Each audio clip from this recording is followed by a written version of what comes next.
Alors, dans cet exercice qui est extrêmement classique, eh bien, qu'est-ce qu'on a? On a une droite D, j'ai fait un schéma ici, avec sa représentation paramétrique, un point A, dont on a les coordonnées ici, et on cherche la distance de ce point A à cette droite. Alors, qu'est-ce que ça veut dire de chercher la distance d'un point à une droite? Eh bien, ça veut dire qu'on va prendre un point M n'importe où sur cette droite et qu'on va calculer la longueur AM et on va chercher où est-ce qu'il faut mettre le point M pour que cette longueur AM soit la plus petite possible. Et vous voyez intuitivement que pour que cette distance AM soit la plus petite possible lorsque M se déplace sur sa droite, c'est de mettre M par ici.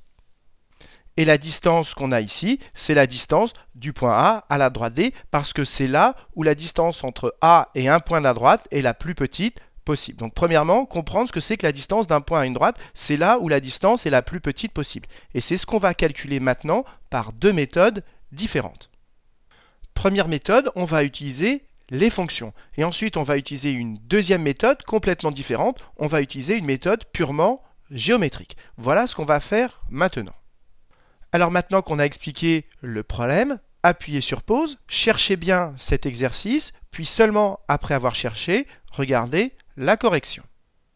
Alors, corrigeons la première question. On nous demande de déterminer f de t en fonction de t. Alors, c'est quoi f de t? C'est la distance entre A et M. Et M, c'est quoi? C'est un point de la droite D. Et comme ici, on a une représentation paramétrique de la droite D, x, y, z, ce sont les coordonnées d'un point de la droite D. Donc ça veut dire que quand on fait varier t, ici t c'est notre paramètre, et bien quand on fait varier t, ça fait varier M sur la droite D. Et donc je commence par rappeler les coordonnées du point A qui est fixe, qui sont ici, que j'ai remises ici. Ensuite, je rappelle que si on a un point M sur la droite D, eh bien ces coordonnées, les voilà. Donc c'est t, moins 1 et 1 moins 2t. Et moi, ce qu'on me demande de calculer, c'est la fonction f de t. Et c'est quoi f de t? C'est la distance à M. Et vous savez que la distance à M, c'est égal à la racine carrée de la coordonnée de M, hein, moins coordonnée de A au carré. Donc ça fait t moins moins 1, donc ça fait t moins moins 1, c'est-à-dire t plus 1 au carré, plus moins 1 coordonnée de M moins coordonnée de A, moins 1, c'est-à-dire moins 2 au carré, plus ça moins ça au carré, ça veut dire 1 moins 2, c'est-à-dire moins 1, donc plus moins 1, moins 2t, le tout au carré. Et maintenant, il n'y a plus qu'à arranger. Donc t plus 1 au carré, ça fait t carré plus 2t plus 1. C'est ce que j'ai écrit ici. Ici, moins 2 au carré, ça fait 4. Et il n'y a plus qu'à développer ici.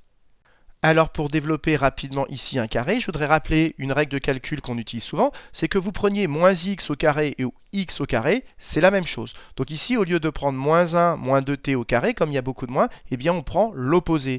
Et l'opposé de ceci, c'est quoi? C'est 1 plus 2t le tout au carré. Et ça, c'est plus facile à développer que ceci. Et 1 plus 2t au carré, ça me donne 1 au carré, plus 4t, plus 4t carré. Et maintenant, il n'y a plus qu'à arranger ce qu'il y a dans la racine. Alors, si on regroupe, ça fait t carré plus 4t carré, ça fait 5t carré. 2t plus 4t, ça fait plus 6t. Et ici, ça me fait plus 6. Voilà, on a réussi la première partie de la question. On a réussi à déterminer f de t en fonction de t. Et maintenant, on me demande le minimum de cette fonction f. Alors pour trouver ce minimum, eh bien, qu'est-ce qu'on va faire? On va trouver le tableau de variation de cette fonction. Et là, il y a quelque chose de très important qu'il faut penser à utiliser. Quand vous avez une fonction qui est de la forme racine de u, eh bien, il faut savoir que racine de u a les mêmes variations que u. Ça veut dire que cette fonction racine de ceci, eh bien, ça a les mêmes variations que la fonction qui est à l'intérieur. Et ça, c'est très simple parce que c'est un polynôme du second degré. Et donc j'écris, posons u, la fonction qui est à l'intérieur de la racine. Et j'explique sur ma copie que racine de cette fonction, c'est-à-dire racine de u et u, ont les mêmes variations. Donc pour faire le tableau de variation de cette fonction f, je vais en fait chercher le tableau de variation de la fonction qui est à l'intérieur, et ensuite la fonction f aura les mêmes variations. C'est ce qu'on va faire maintenant. Mais u, c'est un polynôme du second degré, et le coefficient en t carré, c'est 5, il est positif. Ça veut dire que sa courbe, c'est une parabole tournée vers le haut. Donc elle a cette tête-là. Et vous savez que le minimum, il est atteint en, pour l'abscisse, moins b sur 2a. Ça veut dire que le tableau de variation de u, elle est d'abord décroissante, puis croissante, et le minimum est en moins b sur 2a. Et moins b sur 2a, c'est très facile à calculer, puisque ici, vous avez a, et ici, vous avez b. Eh bien, c'est ce qu'on va faire maintenant.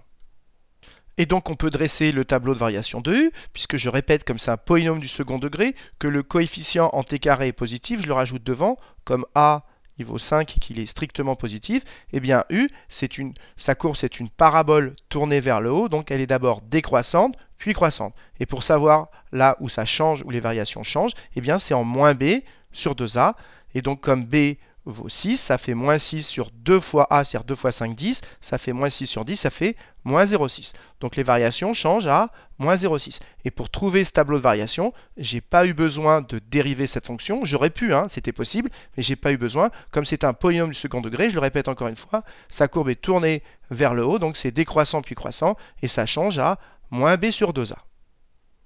Mais moi, ce qui m'intéresse, ce ne sont pas les variations de u, la fonction qui est à l'intérieur de la racine, mais la fonction complète. Mais on a expliqué que la fonction qui est à l'intérieur de la racine et la fonction complète ont les mêmes variations. Donc ça veut dire que f a les mêmes variations que u. D'où ce tableau de variations. Et maintenant, il n'y a plus qu'à calculer la valeur qui est là.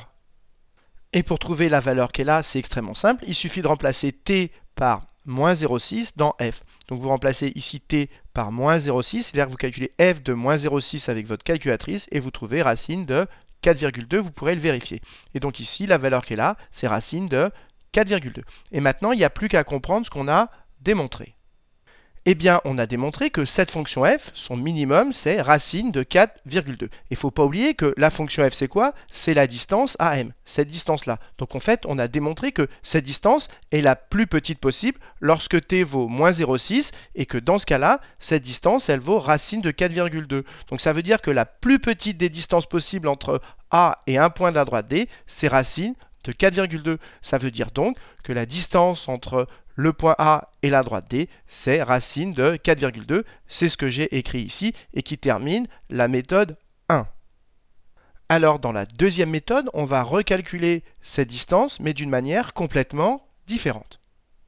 Alors, corrigeons la question 2a. On nous demande de déterminer une équation cartésienne du plan qui passe par le point A, dont on a les coordonnées ici, et ce plan doit être perpendiculaire à la droite D, dont on a une représentation paramétrique ici. Donc on doit trouver une équation cartésienne de ce plan. Alors vous savez que quand on connaît un vecteur normal à un plan, eh bien une équation cartésienne de ce plan dans un repère orthonormé, ce qui est le cas ici, eh bien une équation c'est de la forme ax plus by plus cz plus d égale 0, où abc ce sont les coordonnées d'un vecteur normal à ce plan. Donc ici on va chercher un vecteur normal de ce plan. Et un vecteur normal, c'est quoi? C'est un vecteur directeur d'une droite perpendiculaire au plan. Ça tombe bien, D est perpendiculaire au plan, donc ça veut dire qu'un vecteur directeur de D est normal au plan. Donc si on cherche un vecteur normal de ce plan, ça revient à chercher un vecteur directeur de cette droite D. Et quand on a une représentation paramétrique d'une droite, eh bien je l'ai rappelé ici, les coefficients en T, ça nous donne un vecteur directeur de la droite. Et donc ici, les coefficients t, c'est quoi? Ici, c'est 1t, donc ça fait 1. Ici, c'est 0t, donc 0. Et ici, c'est moins 2. Donc ça veut dire que 1, 0 et moins 2, ce sont les coordonnées d'un vecteur directeur de D, c'est-à-dire les coordonnées d'un vecteur normal au plan. Et comme ceci, ce sont les coordonnées d'un vecteur normal au plan, on en déduit qu'une équation cartésienne de ce plan, eh bien, ce sera 1x, puisque a vaut 1, plus 0y, moins 2z plus d égale 0. Voilà ce qu'on va écrire maintenant sur sa copie. Et donc j'écris que le vecteur que je vais appeler n de coordonnées 1, 0 et moins 2, ce sont les coefficients en t ici, est directeur de cette droite D. Et comme il est directeur de cette droite D et que D est perpendiculaire au plan, eh bien ça veut dire que ce vecteur, il est normal à ce plan. Et comme il est normal à ce plan, eh bien ces coordonnées ici, ce sont les coefficients dans une équation cartésienne du plan. Donc on en déduit qu'une équation cartésienne de ce plan P, eh bien, elle est de la forme 1x plus 0y, c'est-à-dire je ne mets rien, moins 2z plus d égale 0. Et maintenant, il n'y a plus qu'à trouver la valeur de d. Et pour trouver la valeur de d, c'est très simple. On trouve un point du plan et on remplace ses coordonnées dans l'équation et on trouve la valeur de d. Eh bien, on connaît un point de ce plan, c'est le point A. Donc j'écris, comme A appartient à P, je vais remplacer ses coordonnées. Donc je remplace ici x par moins 1, y par 1 et z par 2. Donc ici, je remplace x par moins 1, c'est ce qui me donne moins 1 ici.